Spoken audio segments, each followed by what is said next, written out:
I'm looking at Matthew 25 and verses 31 to the end of the chapter. So it's Matthew 25 and verses 31 to the end of the chapter. When the Son of Man comes in his glory and all the angels with him, then he will sit on the throne of his glory. All the nations will be gathered before him, and he will separate people one from another as a shepherd separates the sheep from the goats. And he will put the sheep at his right hand and the goats at the left. Then the king will say to those at his right hand, "Come, you that are blessed by my Father, inherit the kingdom prepared for you from the foundation of the world. For I was hungry, and you gave me food. I was thirsty, and you gave me something to drink. I was a stranger, and you welcomed me. I was naked, and you gave me clothing. I was sick, and you took care of me. I was in prison, and you visited me." Then the righteous will answer him, "Lord, when was it that we saw you hungry and gave you food, or thirsty and gave you something to drink? And when was it that we saw you a stranger and welcomed you, or naked and gave you clothing? And when was it that we saw you sick or in prison and visited you?"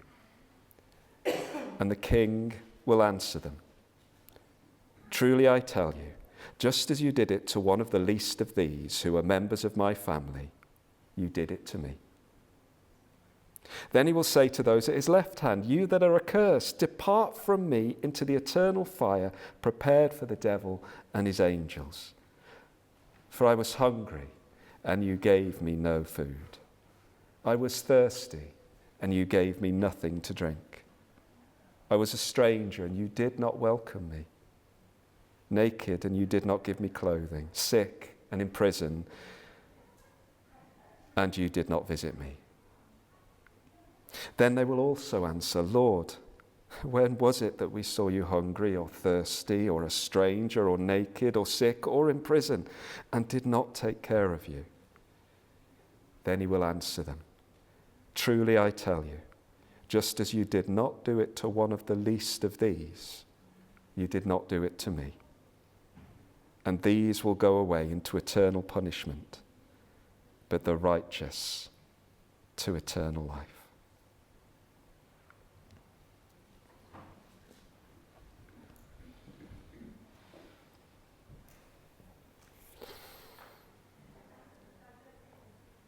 Lord, when did we see you hungry or thirsty or a stranger or ill or in prison? When did we see you? This parable is about judgment and about eternal consequences. But today I want to think about attitude and sight. Because for these sheep and these goats, both of them didn't see the king. Both of them didn't see him. "Lord, when did we see you?" They both asked the same question. But only the righteous acted in ignorance. Those on his left, and don't worry, you just so happen to sit on the left. That's why I always sit on the right, because it's those on his left, the cursed, remained inactive in their ignorance. They did nothing. It's not fair, they could say. "We didn't know. You didn't tell us. We were ignorant. That's why we did nothing." But it's not the only parable that Jesus told where one group of people acted and were rewarded and one group of people didn't and were punished. In just the passage before, Jesus speaks of servants who are given money. And some servants do something with it. They invest it. And one servant simply hides it. I guess he does do something with it. He buries it. But nothing proactive. This week, if we go to the first slide, please, Julie. Is that okay? This week we are continuing what I'm calling our Summer of Mission. And for those of you who are really pedantic and are going to point out that we are in astronomical and meteorological spring, I'm going to go with the olden days where May was the beginning of summer and the eve of May Day was like the beginning of summer. So our Summer of Mission starts in May, whether it's astronomical spring or meteorological spring, I don't care. It's a Summer of Mission. And this parable has been echoing in my mind as I've been preparing this week, and hopefully it will become clear to you why. Today I want to focus particularly on an organisation that our church already supports, so some of this is going to be informative. I want us to realise that we already support mission, and I want us to be confident in what we already do and be courageous in what we might want to start doing, in joining God in mission. Now, some of what I say will be about Baptist history. But I want to remind us that we're all followers of Jesus first and foremost. That's our identity. Whatever denomination or church we may attend or belief we may hold to, if we're following Jesus, that is what we will stand before God as his children, not as his Baptists and not as his Anglicans. He won't say, well done, good and faithful Baptist. I hope he'll say, well done, good and faithful servant, or good and faithful child. But you will hear some Baptist history this morning. So imagine you are living in 18th century England, and imagine you're a Baptist. For some of you, it's like, whoa, it's like the 18th century, that's fine. The Baptist bit, that is a stretch. You would probably be living on a diet of porridge, potatoes, and veg stew. Not because you're a Baptist, but because you're living in 18th century England.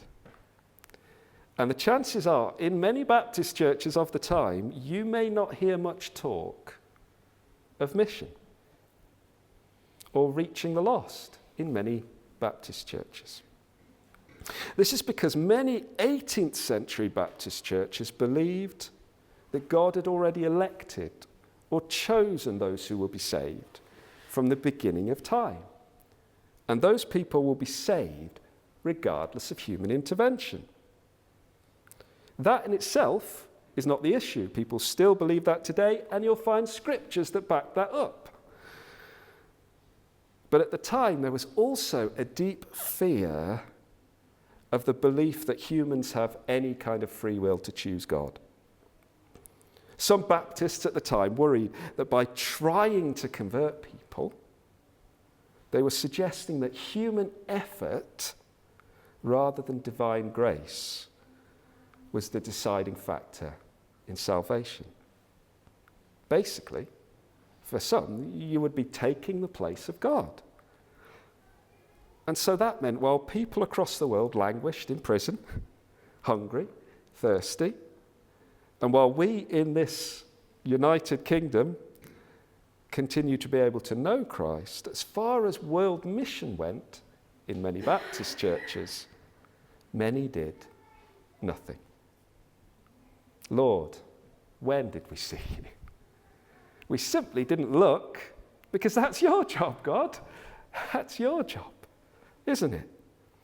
Well, thankfully, the Baptists, there's a bit of salvation coming to the Baptists. Thankfully, not all agreed.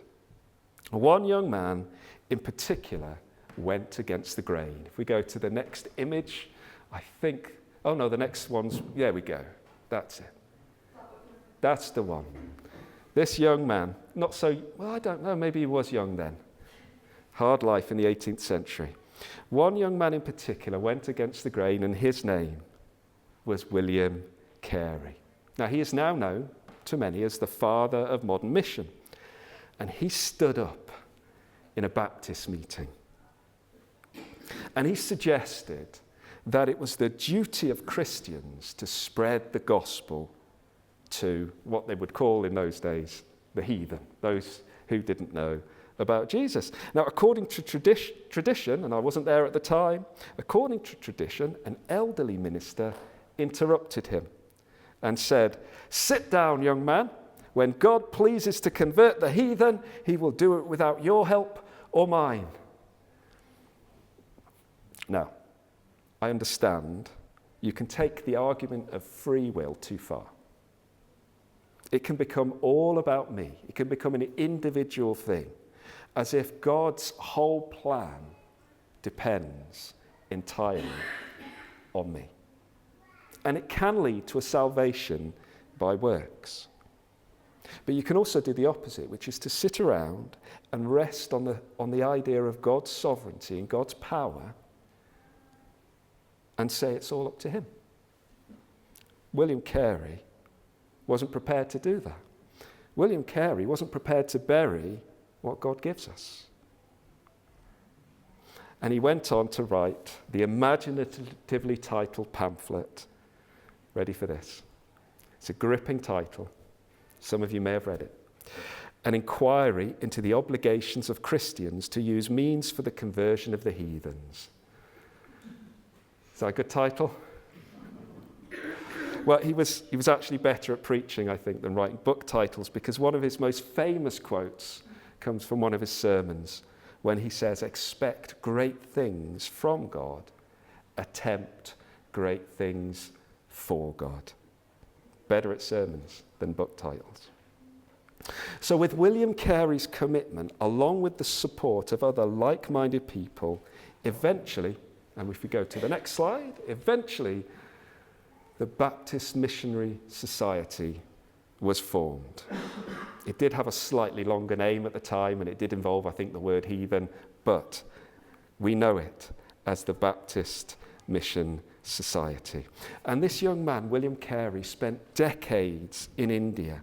He learnt the languages, he translated scriptures, he sought social justice, all the while trying to fulfill his call to win others for Christ.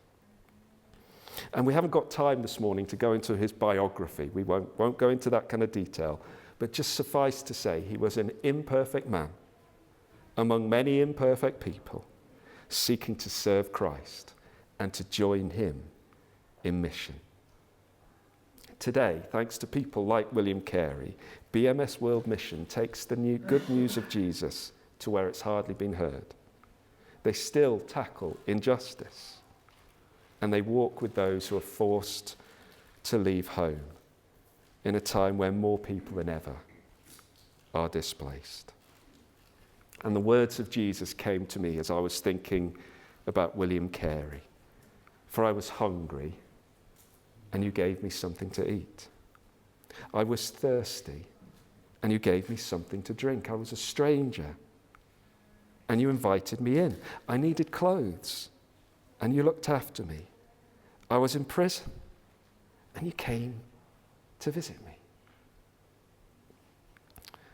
Some of you there, out here this morning, who know their scriptures, might be saying, Rob, hold on, Rob, hold on. Surely the story Jesus tells is about the king helping his brothers and sisters, which is kind of Jesus' code for Christians, helping other Christians, or the church looking after persecuted Christians. Jesus says, "Truly I tell you, whatever you did for one of the least of these brothers of mine, you did for me." And you could be asking me, and maybe you are, why am I using such a passage when speaking about mission to people who aren't Christians? Well, I'll give you a couple of answers, really. I did think of that, don't worry. The first is God pointed this passage to me. I really believe that this week.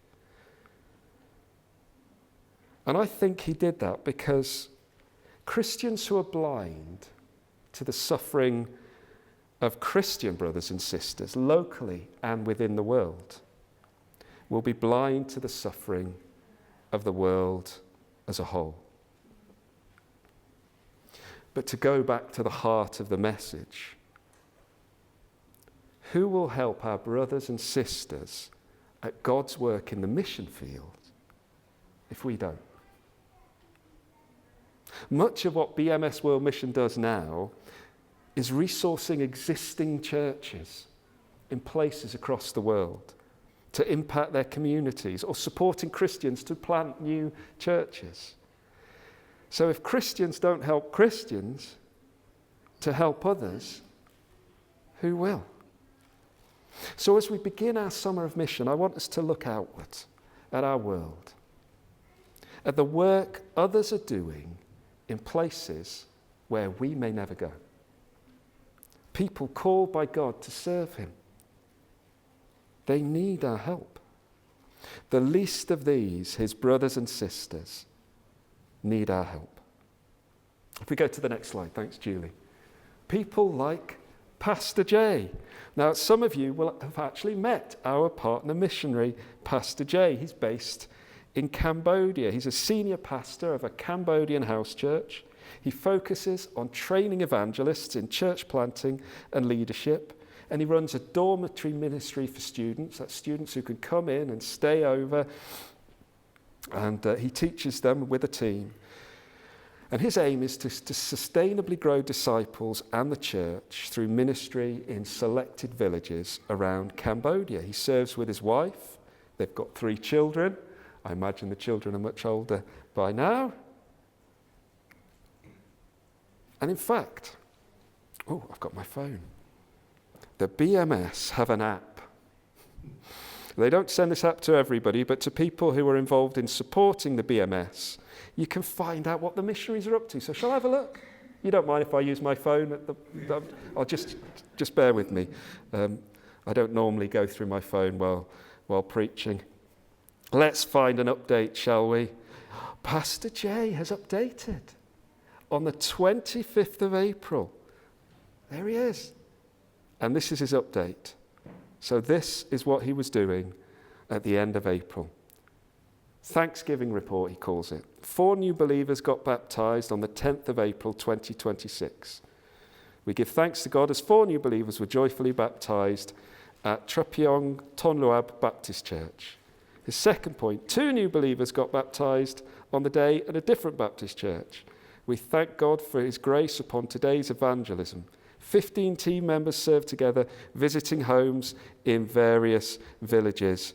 By God's help, we shared the message of Christ with over 60 adults and more than 15 children.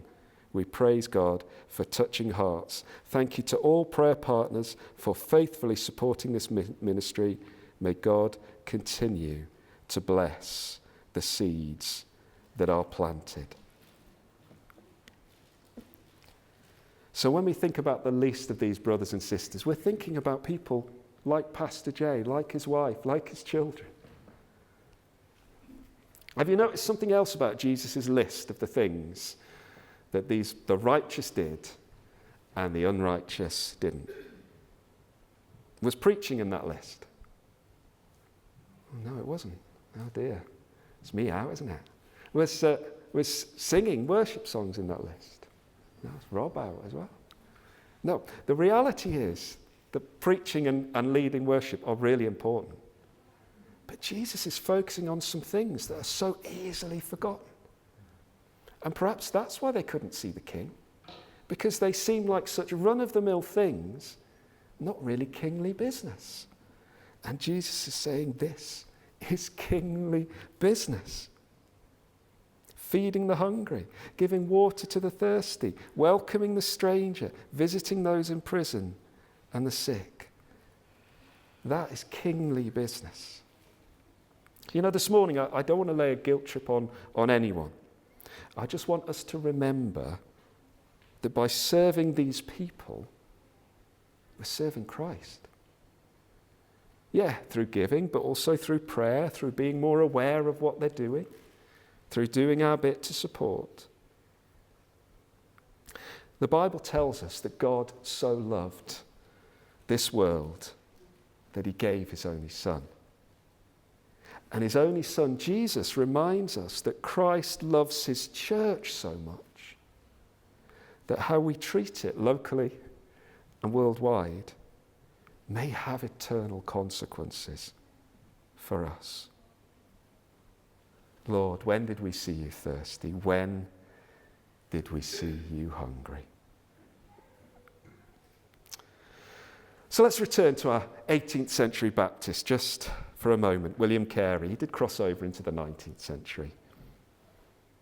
An imperfect man willing to give his life in devotion to a God who called him to India. And we can look at his legacy, and I'm sure we can find issues with some of it. But perhaps the unasked question is not what happened when he responded, but what would have happened if he didn't? What would have happened if he, like the unrighteous, did nothing? His dedication helped end the practice of burning widows on their husbands' funeral pyres. His work enabled people to read the scriptures in their own language and to be educated and to be set free. What would have happened to the widows without him? How would people read the Bible in their own language in parts of India without William Carey? And right now, across the world, Christians like him are serving in mission fields. So I think it's a good place to begin our summer of mission with a gratefulness for them and with the words of Jesus ringing in our ears. Truly I tell you, whatever you did for one of the least of these brothers and sisters of mine, you did for me.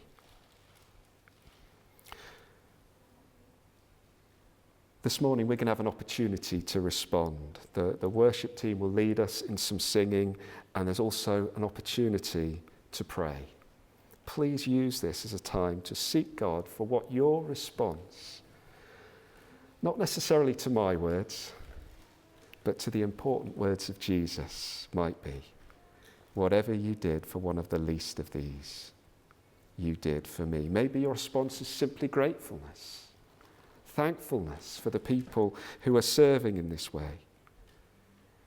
Maybe your response is like the response of somebody in the scriptures who said, "Here I am, Lord, send me."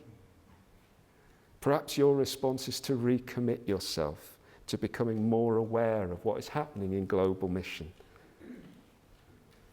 Use this time to respond to what God is saying to you. I'm just going to pray and then hand over to Rob.